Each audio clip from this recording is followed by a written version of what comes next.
이어서 뉴욕 현지 연결해 생생한 소식 들어보겠습니다. 간밤에 변동성을 보인 업종과 섹터에 대한 얘기도 들어봐야 될 텐데요. 김윤갑 기자 연결해 보겠습니다.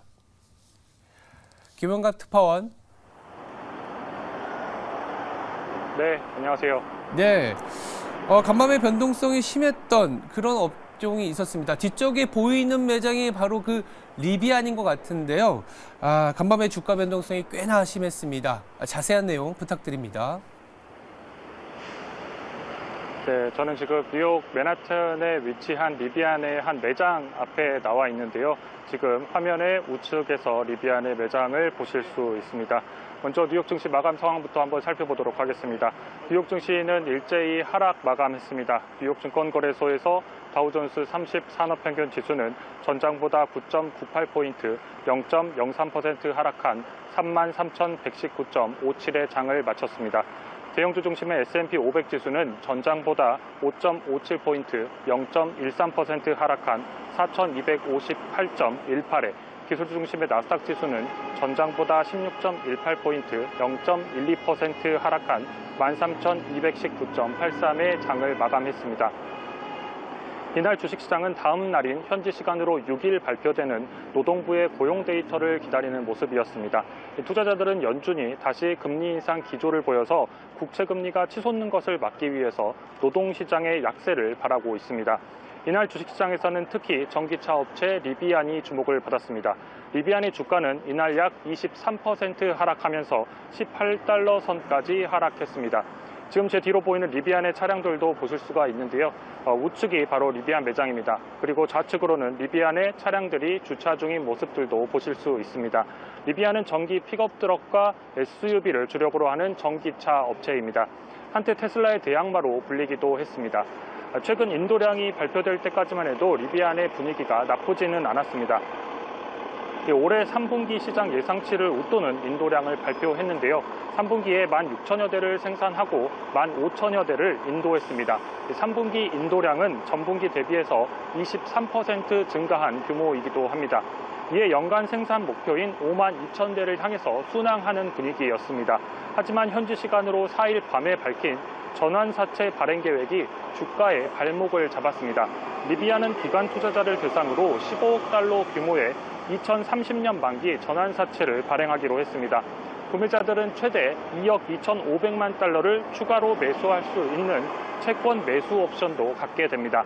전환사채는 일정 기간이 지나 주식으로 전환할 수 있는 채권이기 때문에 주주가치 희석에 대한 우려가 나옵니다.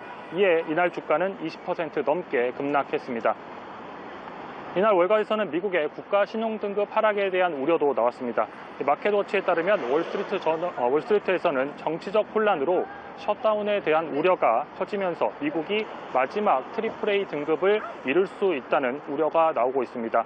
S&P는 2011년에 미국의 부채한도 협상 등을 이유로 국가 신용등급을 하향했고, 피치도 지난 8월에 미국의 국가 신용등급을 AAA에서 AA 플러스로 하향 조정한 바 있습니다.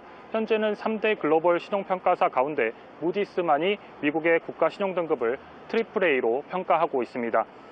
최근 케빈 메카시 하원 의장이 해임됐고 임시 예산안 처리에 나섰지만 11월에 내년 예산안이 통과되지 못하면 다시 셧다운 위기에 처하게 되는 상황입니다. 이에 무디스까지 미국의 국가 신용등급을 하향할 수 있다는 우려가 나오고 있습니다. 앞서 무디스도 지난달에 미국의 정부의 이 셧다운 가능성을 놓고 미국의 신용등급에 부정적인 영향을 줄 수 있다고 경고한 바 있습니다. 한편 미국의 10년 만기 국채 수익률은 실업수당 청구 건수가 발표되고 나서 처음에는 상승하다 하락세로 전환한 이후 4.7%에 거래됐습니다.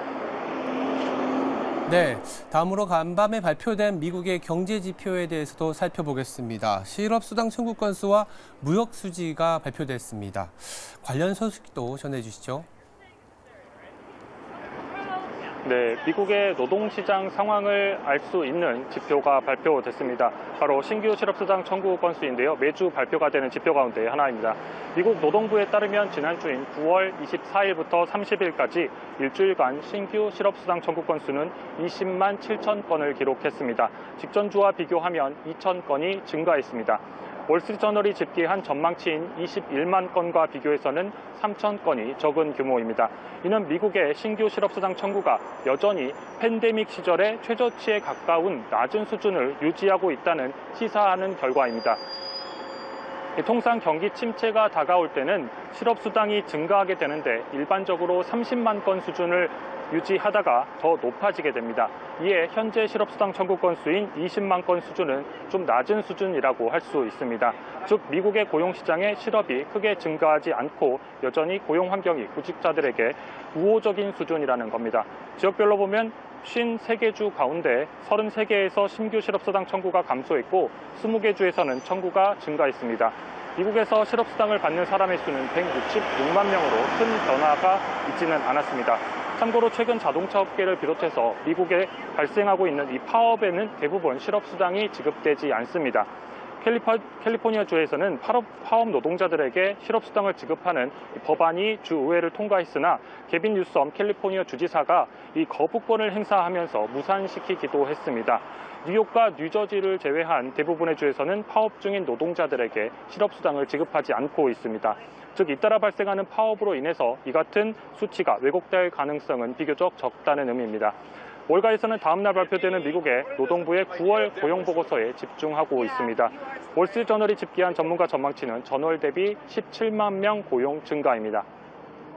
이는 직전월 증가분인 18만 7천 명에 비하면 소폭 둔화한 수준입니다. 한편 미국의 8월 무역수지도 이날 발표가 됐습니다. 미 상무부에 따르면 8월 미국 무역수지 적자는 583억 달러로 전월 대비 9.9% 감소했습니다. 이는 2020년 9월 이후 2년 11개월 만에 가장 낮은 수준입니다. 미국의 무역 적자는 수출 증가에 힘입어서 약 3년 만에 최저 수준으로 기록하기도 했습니다. 구체적으로 보면 수출이 2,560억 달러로 전월 대비해서 1.6% 증가했고 수입은 3,143억 달러로 전월 대비해서 0.7% 감소하면서 적자폭을 줄였습니다. 상품 수출이 31억 달러 증가했고 특히 원유 수출이 15억 달러 늘어서 수출 증가를 견인했습니다. 지금까지 뉴욕에서 매일경제TV 김용갑입니다.